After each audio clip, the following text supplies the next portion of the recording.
Kwa hiyo yote kutumia nafasi hii kumshukuru sana Mwenyezi Mungu kwa kujalia afya njema na pengine kutuwezesha kuiona siku hii muhimu ambayo kila mmoja yuko hapa akiwa na furaha kubwa.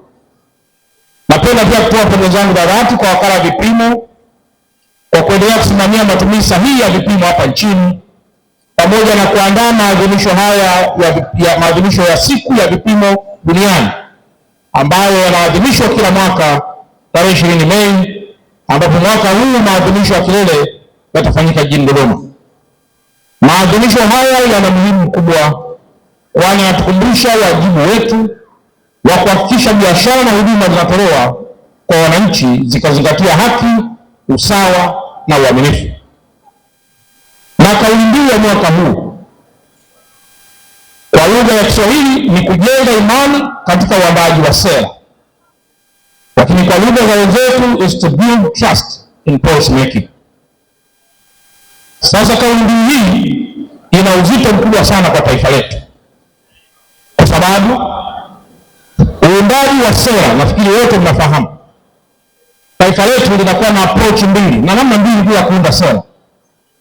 Inaweza kuwa ni bottom up approach, kwa maana kutoka kwa watu kwenda juu, au wakati fulani inaweza likawa pia ni wazo la kutoka juu kushuka chini. Lakini mara nyingi sana wizara zetu nyingi zinaunda sera kutoka chini kwenda juu, kwa maana ya bottom up na sio top down.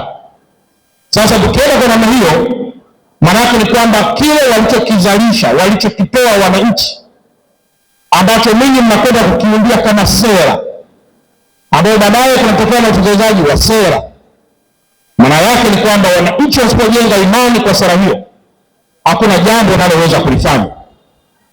Kwa hiyo implementation ya any policy, utekelezaji wa sera yote unaendana na misingi ya ujenzi wa imani kwa wale ambao wanapaswa kuitekeleza sera hiyo. Kwa hiyo ndio kauli mbiu yote ambayo inatuambia. Lakini sera haiwezi kuwa nzuri hata kidogo kama imeundwa na watu wabovu. Kwa hiyo pia imani katika sera, kuitrust sera, huwa pia kunatokana na nani kaiunda sera hiyo. Kwa hiyo kuna umuhimu mkubwa sana pia tunapozungumzia masuala ya vipimo leo, ninyi wasimamizi wa wakala wa vipimo Tanzania, kuwa na taswira nzuri kwa Watanzania namna mnavyotekeleza sera hiyo, ili Watanzania waweze kuiamini sera ambayo haiongei, wakiamini kwamba inaongea kupitia mtu aliyeunda sera hiyo. Kwa hiyo sera inaweza kuwa inaongea, sera kuongea maana yake ni kama kufika kwenye taasisi, unapotaka kusoma behavior ya institution lazima usome tabia za watu, kwa sababu unataka kujua ni tabia za taasisi. Taasisi haiwezi kuwa na tabia yake. Tabia ya taasisi huathiriwa na wanaoiongoza taasisi, na hiyo ndio tunaita organization behavior, namna ambavyo behavior inaweza kujitrickle down kwenda chini na ikaathiri tabia ya taasisi, na taasisi ndio ikawa na behavior hivyo. Kwa hiyo ukitaka kusoma ruwaza ya tabia, kwa wizi kwenye mafuta, nafikiri wakala wa vipimo wanafanya pia calibration kwenye masuala ya magari, kuangalia matenki ya ubebaji mafuta, mnafanya vipimo hivyo kwenye mapipa, mnakwenda vipimo hivyo kwenye mizani ya kawaida na kadhalika na kadhalika.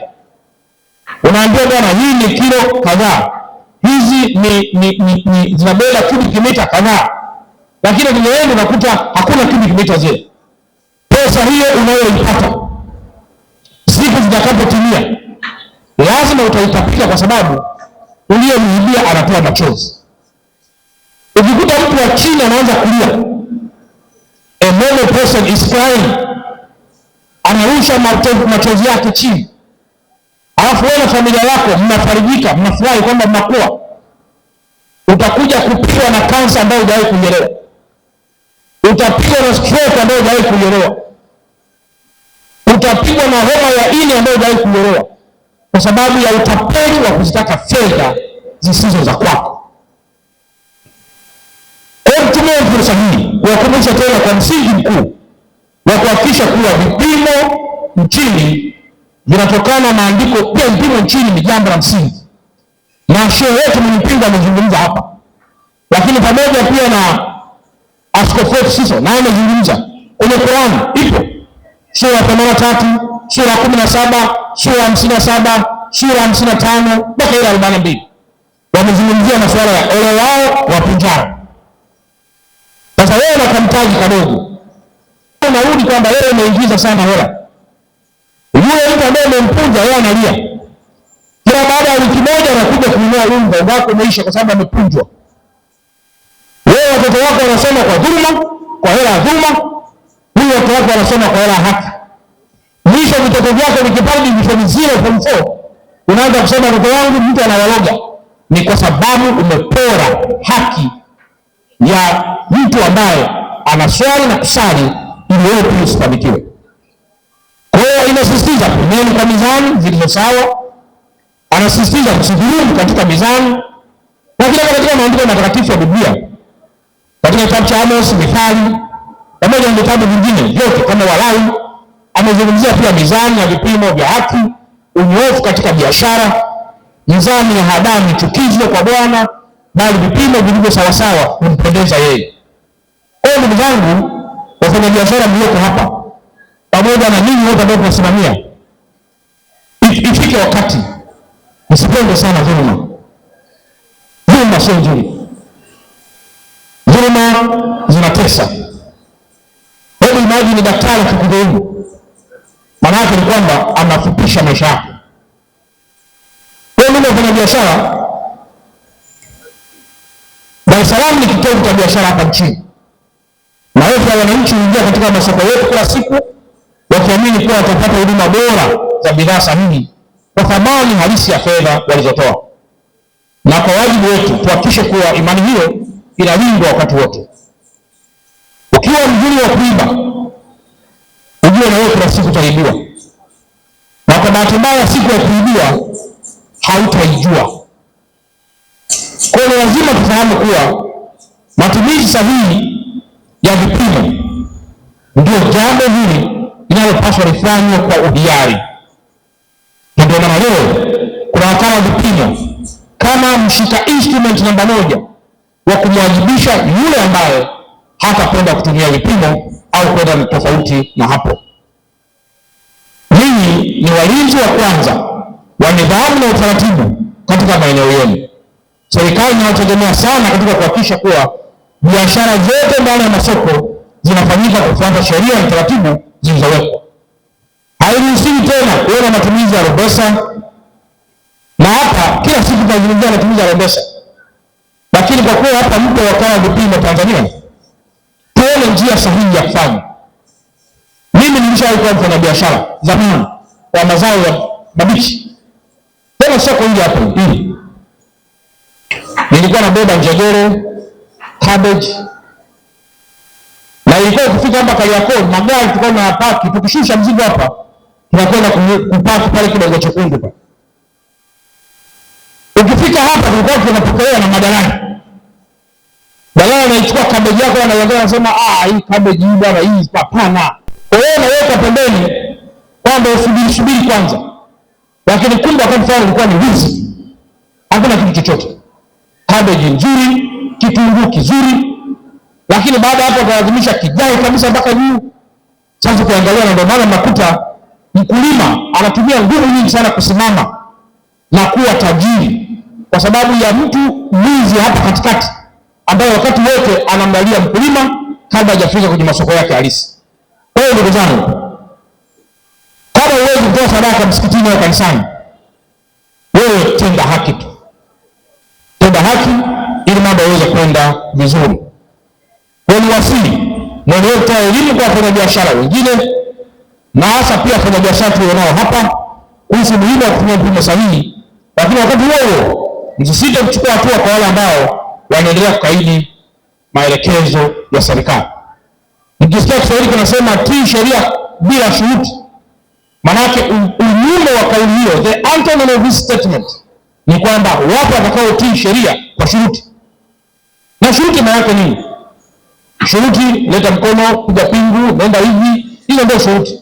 Sasa hatutaki kufika huko kwa kushurutishana. Lazima tutii sheria hii bila kuelekezwa na mtu yoyote.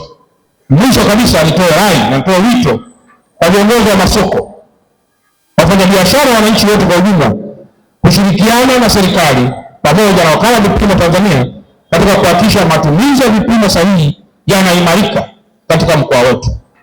Napomalizia hotuba yangu, napenda pia kuachia wito ufuatao kwamba tuijenge Dar es Salaam inayozingatia matumizi sahihi ya vipimo katika biashara. Tuijenge Tanzania yenye wafanyabiashara waaminifu. Tukuze watu ambao watakuwa wafanyabiashara baadaye wakiwa waaminifu. Lakini kwa pamoja pia tuijenge imani katika utekelezaji wa sera ambazo tunajiwekea hapa nchini. Baada ya kusema haya, nitumie sana nafasi hii kuwashukuru sana kwa kunialika, lakini nami sasa nitumie nafasi hii kuigawa mizani ambayo tunayo hapa, kuwagawia watu ambao wameandaliwa ili itumike kama ishara ya kukimbia kwa kasi kufanya biashara zetu kwa vipimo, na hasa kwa zile zinazohitaji vipimo.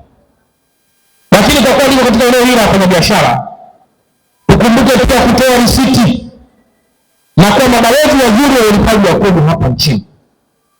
Leo hii Kariakoo, hata tungelalamika namna gani, soko hili limejengwa kwa zaidi ya bilioni 28, lakini kilichojenga hapa ni kodi. Kilichojenga hapa ni kodi.